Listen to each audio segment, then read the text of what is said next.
Donnie and Dolly, the team is supported by ableauctions.ca. Closing your business? We can help.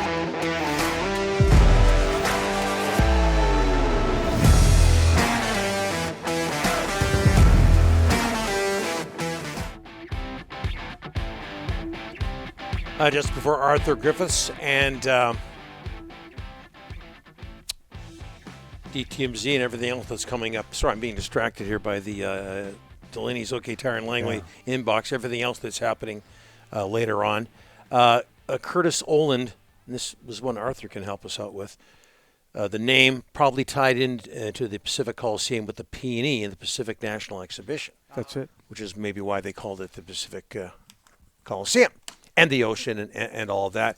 As we bring in, during tough times for the Canucks, former Canucks owner, BC Sports Hall of Famer, Arthur Griffiths. Arthur, thanks so much for doing this. How are you, sir?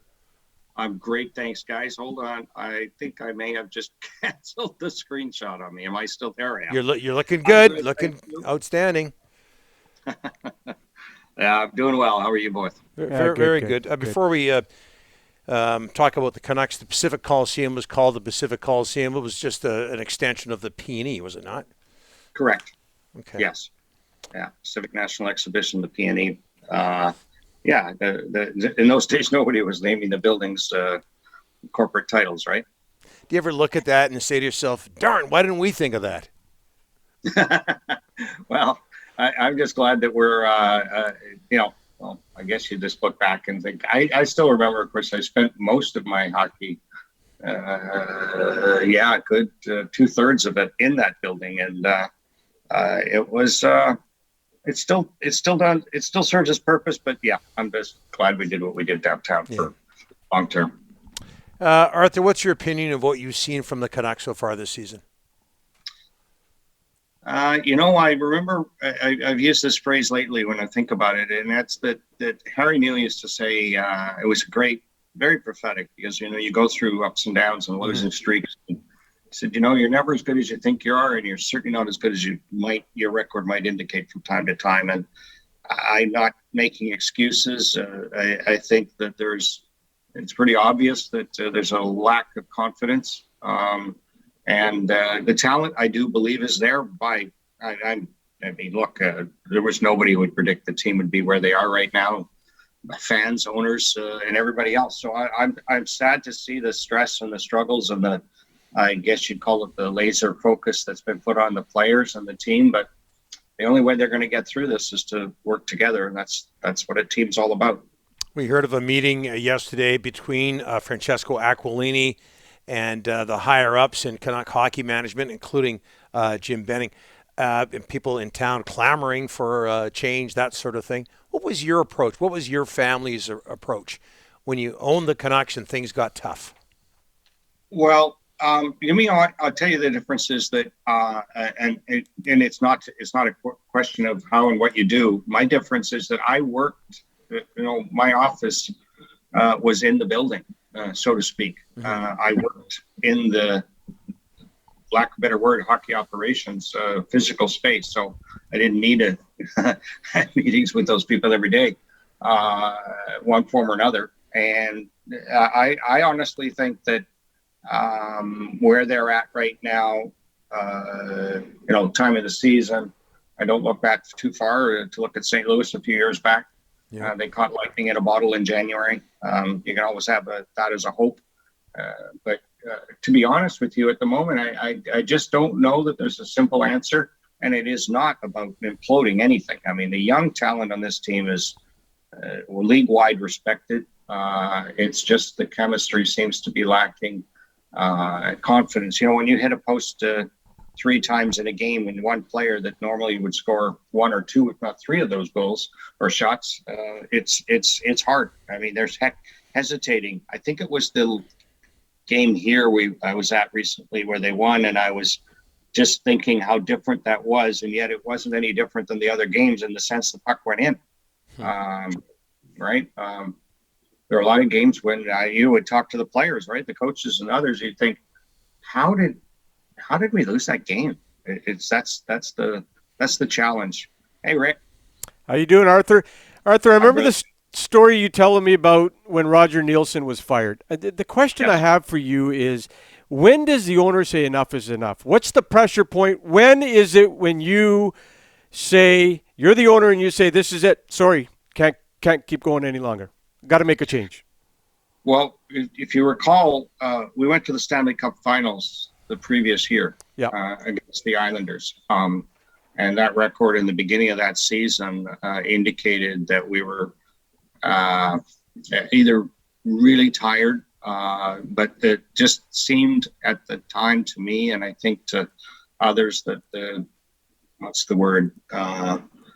coach had lost the message that was working obviously previously, and the change was required, and it actually turned out to be not a great year, but at least we picked it up, as they say. I don't know that really was an apple and an orange. And the other reason was, that was a very veteran team. I mean, there was a lot of elder statesmen, if you will, on that team. And this is the complete opposite. It was a very young team, teaching players how to go through this adversity. I love the leadership on this team, and break it down to individual players or not, there's a lot of bright spots, as we all know, but the real core of the leadership on this team has to start to believe in themselves again. Are you surprised that Jim Bennings had 7 years? Arthur, would he have had 7 years with you if it was this mediocre results? I don't know how to answer that, because last year I don't even count as a year, personally. Right. And the year before was a secondary debacle. So these 2 years are, in a way, I consider it to be 5. This year is a whole nother animal. Lots of changes, as we know, in the summer. And if there's somebody here that tells me that they predicted this, I sure never saw it. Right now, there's definitely heat on everybody, and that includes the players. Jim, the coaches, the fans, the ownership.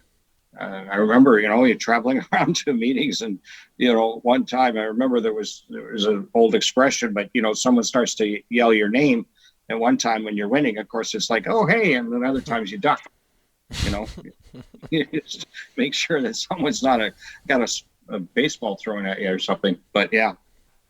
Or a hockey puck. Hey, how did you react, Arthur, when fans and media got negative? I'm an optimistic guy. I guess I just tried to believe in the people and the system and the future, and obviously they'd be optimistic at times. But I didn't. I personally, I don't remember ever, except maybe that one time, which we referred to, Rick, with Roger, where I was counseled, because it came in. I do remember I went in. True story. It's such long folklore. Is that I went into Harry's office after the game, and I said, Harry, this has got to end. We have to make a change. This is, and Harry looked at me and he said, Arthur, if it's the right decision tonight, it's the right decision tomorrow. So sleep on it. And I came into the office, truth be known, I came into the office the next morning and thought, oh, well, here we go. We'll just take the next game and see where it comes, and we'll work through it. And he'd gone to Calgary to replace Roger.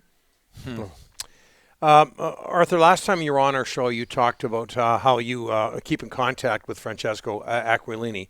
Have you talked to him recently? And if not, what advice would you give him right now? I have not. No, I one of the things that everybody needs to know here, we don't know what is being said. We can only speculate, even what's going on in the dressing room or what's going on with the coaches and the players and management. So we don't really know. My only thought would be try to keep a long view. This current start to this season has been anything but acceptable to anybody, I'm sure. Incidentally, Francesco or myself or Jim or coach Travis Green. We can't score and we can't stop the puck. So in some ways, we can vent, we can get angry, we can get upset, we can get frustrated, or we can try to find a way to work through it together and make the end result what we all want. Okay, so just before we let you go, Arthur, tough times for the Aquilini family in terms of owning the Canucks right now. But even when you owned the team and you were going through tough times, how much do you miss it? How much do you miss owning a pro sports franchise? Today? Look, I think there's always a part of us that we're involved, even from players. It's hard to distance yourself from it. I do follow it. I do care. The other night I was at the last game and we lost in the overtime, and I was, reminiscent of one thing that I don't miss.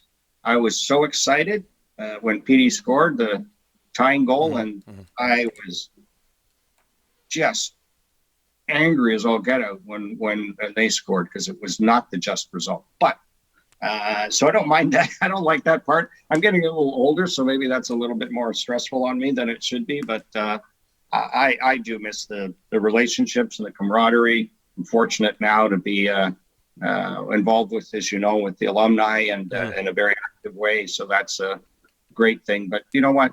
It's not for the faint of heart, for sure. And I think, to be honest with you, it's a great thing to see the impact on our community, and more importantly, the legacy that's left on, and where the Aquilinis have this team, I think is not where they want to be today, but I think in the long run, this is going to be a very successful franchise again. Arthur, can you quickly, as much as you love hockey, you love basketball just as much, is there any chance that you can get the Grizzlies going, or is there anything on that NBA front that you could tell us, Arthur? No, I was waiting for you to ask that, Rick. No, not at the moment. I honestly, I've got just to be clear, I have lots on my plate. Besides the alumni, I have 6 different email addresses for different businesses. So wow. The idea that I could focus in, I know, tell me about it, because it's like, oh dear, I need a technician on my computer. But no, I do have, I do hope that there will be an opportunity in the not too distant future whereby the league is starting to initiate one of two things: expansion. However, as you both know, my preference would be that if someone wanted to step up, and my advice would be, if someone was prepared to bring a team to Vancouver, two issues, really, money and the building. If you can solve those two things, I think the NBA would find a way, or you could find an NBA franchise that you could move. That would be my hope. Arthur, above and beyond, and I'll just tell you that no shortage of people who miss you and certainly your family as owners. Nothing against Francesco, but I thought I'd leave you with that. And thank you so much for this. Appreciate it. Thanks, gentlemen. Appreciate it very much. Enjoy. Love your show. Oh, thanks, Arthur.